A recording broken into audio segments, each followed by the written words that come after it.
नमस्कार दोस्तों, बहुत बहुत स्वागत करता हूं आप सभी का हमारे इस नए वीडियो में। आज है कयामत की रात। कयामत की रात इसलिए क्योंकि आज किसी भी उम्मीदवार को, किसी भी प्रत्याशी को नींद नहीं आएगी। उन प्रत्याशियों को तो बिल्कुल नहीं आएगी जिन्होंने बड़ी मजबूती से, बड़े मेहनत से संघर्ष करके चुनाव लड़ा और खुद को मजबूत बता रहे हैं, जो खुद को जीता हुआ मान रहे हैं। दोस्तों, दिल्ली में जो चुनाव हुआ है 5 फरवरी को, उसके नतीजे 8 फरवरी को आ जाएंगे। अगर आप पूछें कि 8 फरवरी को कितने बजे, तो मैं आपको कहूंगा 7 से 8 बजे तक। रुझान तो आपको 8 बजे से ही देखने मिलने शुरू हो जाएंगे, लेकिन 12, 1, 2, 3 ये दिल्ली का चुनाव है, एक ही फेज में मतगणना होगी। तो आप लोग मानकर चलिए कि ये जो नतीजे हैं दिल्ली चुनाव के, वो शाम तक, देर शाम तक ही आ पाएंगे। इस बीच बहुत सारे कयास लगाए जा रहे हैं बीएसपी को लेकर, अन्य पार्टियों को लेकर। बीएसपी को लेकर एक ताज़ा आंकड़ा सामने आया है और इस आंकड़े की सोशल मीडिया पर बहुत ज़्यादा चर्चा है। इस आंकड़े को शेयर करने से पहले मैं अपना जो अनुभव है दिल्ली चुनाव का वो आपको बताना चाहता हूं। देखिए, दिल्ली विधानसभा चुनाव में मैंने लगातार ग्राउंड रिपोर्टिंग की है और कोशिश की कि सारे जो प्रत्याशी हैं उनसे बातचीत हो जाए, और लगभग 15 से 20 प्रत्याशियों का मैंने इंटरव्यू किया, वहाँ के हालात की जानकारी ली। तो जितने भी प्रत्याशी से मैं मिलता हूँ या बीएसपी के तमाम नेताओं से मिलता हूँ, कार्यकर्ताओं से मुलाकात करता हूँ, ग्राउंड पर आप मिलते होंगे, और जब लोग मिलते हैं तो जाहिर तौर पर तारीफ भी होती है कि सर हम आप ही का चैनल देखते हैं। तो इसमें एक और जिम्मेदारी का भी एहसास होता है कि आपको हम खबरें सही टाइम पर पहुंचाएं।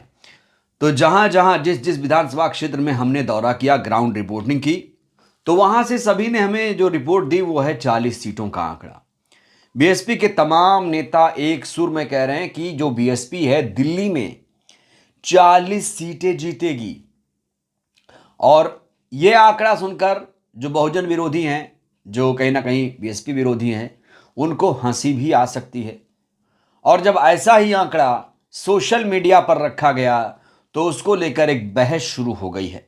सोशल मीडिया में किस तरीके से बीएसपी को सीटें दी जा रही हैं, यह ऐसा शायद पहली बार हुआ है।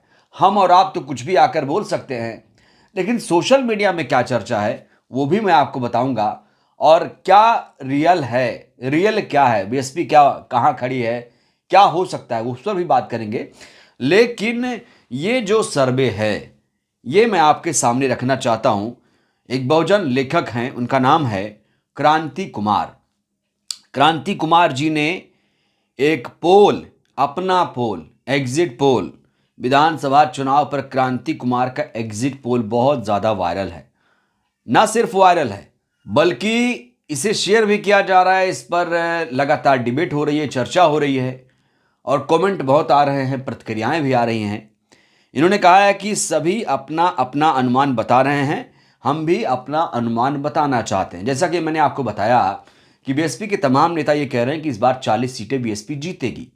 तो अपना अपना अनुमान हर कोई जता रहा है। तो क्रांति कुमार क्या लिख रहे हैं, सोशल मीडिया पर लिखा है, इन्होंने बोला नहीं है, इन्होंने लिखा है, ट्वीट पे ट्वीट किया इन्होंने। ये देखिए, इन्होंने लिखा है कि बीएसपी 15 से 20 सीटें, बीजेपी 10 से 12 सीटें, आम आदमी पार्टी 5 से 8 सीटें, कांग्रेस पार्टी को इन्होंने सबसे ज़्यादा सीटें दी हैं, 30 से 35 सीटें, और बीएसपी को दूसरे नंबर पर इन्होंने रखा है। यानी आप ये समझ लीजिए, जो भी एग्जिट पोल दिखाए जा रहे हैं, जो टीवी मीडिया पे दिखाए जा रहे हैं, सोशल मीडिया के तमाम प्लेटफॉर्म पर दिखाए जा रहे हैं, उससे इतर एक अलग आंकड़ा क्रांति कुमार जी ने रख दिया है। तो क्या सोच के आंकड़ा इन्होंने रखा है, सबसे पहले इनका वर्जन जान लेते हैं। इन्होंने कहा है कि आम आदमी पार्टी बीजेपी की बी टीम है। गुजरात में चुनाव लड़कर इस पार्टी ने कांग्रेस का नुकसान किया और बीजेपी की सरकार बनाने में मदद की। अरविंद केजरीवाल आरक्षण विरोधी आदमी है। इस आदमी ने मोहल्ला क्लिनिक में आरक्षण नहीं दिया। अपनी पार्टी में एक भी ओबीसी, एससी, एसटी नेता को ऊपर नहीं उठने दिया। इस सर्वे में बीजेपी के बारे में तो नहीं लिख रहे हैं, बीजेपी को तो इन्होंने मान लिया है कि यह आरक्षण विरोधी है, लेकिन केजरीवाल के बारे में खुलकर लिख दिया है क्रांति कुमार ने। और ऐसा लिखने के लिए भैया दम चाहिए। क्रांति कुमार ने वो दम दिखाया है। लिखा है कि जो केजरीवाल हैं वो बीजेपी की बी टीम हैं, साफ तौर से लिखा है। और उन्होंने तथ्य भी पेश किए, सबूत भी पेश किए कि कैसे वो बीजेपी की बी टीम है। अब इनके आंकड़े पर आ जाते हैं। इनका जो आंकड़ा है, कांग्रेस पार्टी को ये 30 से 35 सीटें दे रहे हैं, जबकि अगर आप एग्जिट पोल सर्वे में जाएंगे तो वहां पर कांग्रेस पार्टी को 0 से 3 सीटें दी जा रही हैं। वहीं बीएसपी को इन्होंने 15 से 20 सीटें दी हैं। और जो सर्वे आया है, जो ओपिनियन पोल, एग्जिट पोल आया है, उसमें बीएसपी का नाम तक नहीं लिया गया है। नाम तक नहीं लिया गया है। इतनी चिढ़ है बीएसपी से गोदी मीडिया को, टीवी मीडिया को, कि वो लोग बीएसपी का नाम तक नहीं लेते हैं। गोदी मीडिया, टीवी मीडिया ने सिर्फ और सिर्फ बीजेपी की सरकार बनाई है, आम आदमी पार्टी की सरकार बनाई है। तो क्रांति कुमार का ये जो ट्वीट है, ये जो पोस्ट है, बहुत ज्यादा वायरल है, क्योंकि इसमें आम आदमी पार्टी चौथे नंबर पर दिल्ली में आ रही है। आपको बता दें कि दिल्ली में 70 विधानसभा सीटें हैं और बहुमत के लिए चाहिए 36 सीटें। लेकिन कांग्रेस पार्टी इनके भी एग्जिट पोल में बहुमत नहीं हासिल कर रही है।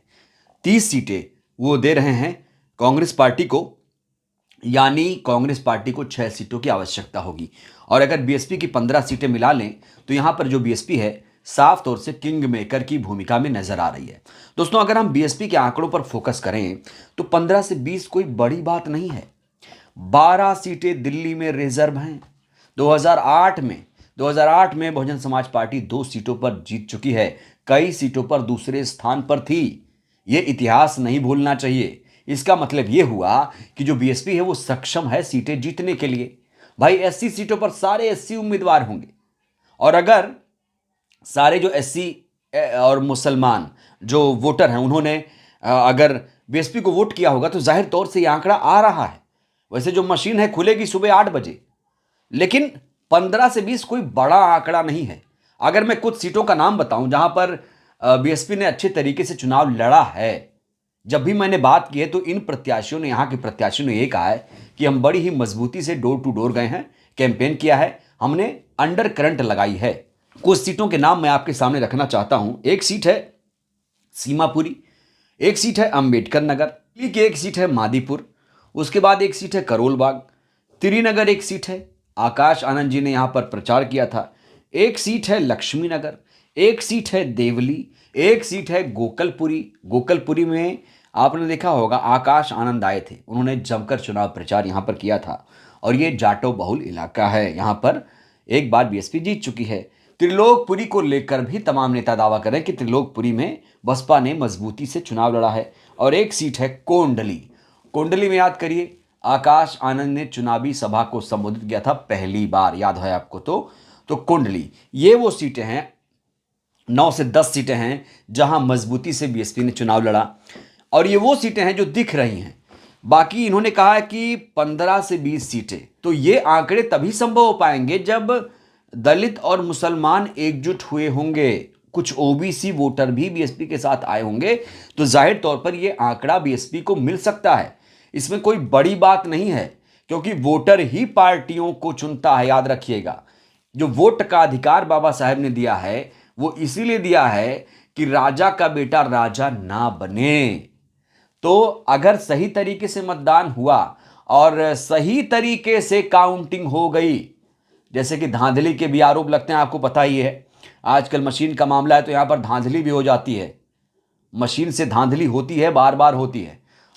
तो अगर निष्पक्ष तरीके से मतगणना हो जाए या अगर निष्पक्ष तरीके से चुनाव हुआ होगा तो जाहिर तौर पर यह आंकड़ा लाने में कोई बड़ी बात नहीं है बीएसपी के लिए।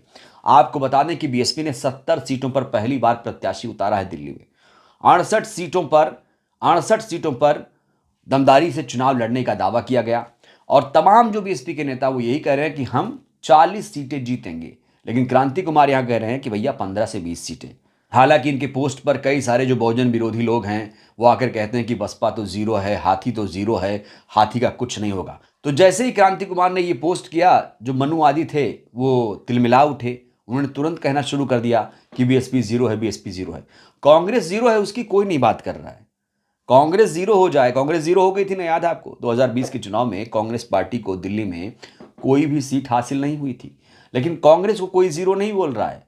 हो सकता है कांग्रेस जीरो हो जाए, ऐसा कुछ नहीं है यहाँ पर, क्योंकि ये चुनाव है, चुनाव में हार जीत होती रहती है। दिल्ली चुनाव में एक बड़ी कमी महसूस की गई कि मायावती जी की रैली नहीं हुई। कहा जाता है कि अगर बसपा सुप्रीमो ने रैली की होती दिल्ली में तो नतीजे बहुत ज़्यादा अप्रत्याशित होते। हालांकि उनके रैली को लेकर कहा गया है कि सुरक्षा प्रोटोकॉल, चार्टर्ड प्लेन और मंच आदि में बहुत ज़्यादा खर्चा होता है, बहुत तामझाम होता है, इसलिए बीएसपी सुप्रीमो ने इस बार दिल्ली में रैली नहीं की। हालांकि लोग कह रहे हैं कि बहन जी को रैली करनी चाहिए। बड़ा सवाल यह है, क्या बहन जी रैली करती तो बीएसपी को और फायदा होता? और जो बीएसपी के पक्ष में आंकड़े आ रहे हैं कि बीएसपी 15 से 20 सीटें जीतेगी, क्या लगता है आपको, क्या बीएसपी ये आंकड़ा छू पाएगी? वैसे नतीजे कल शाम तक, देर शाम तक आपको देखने को मिलेंगे। इस वीडियो को लेकर आप लोग क्या कहेंगे, आप लोग भी अपनी राय दीजिएगा। बीएसपी आके आपके हिसाब से दिल्ली में कहाँ खड़ी है, अपनी प्रतिक्रिया जरूर दीजिए। बहुत बहुत धन्यवाद।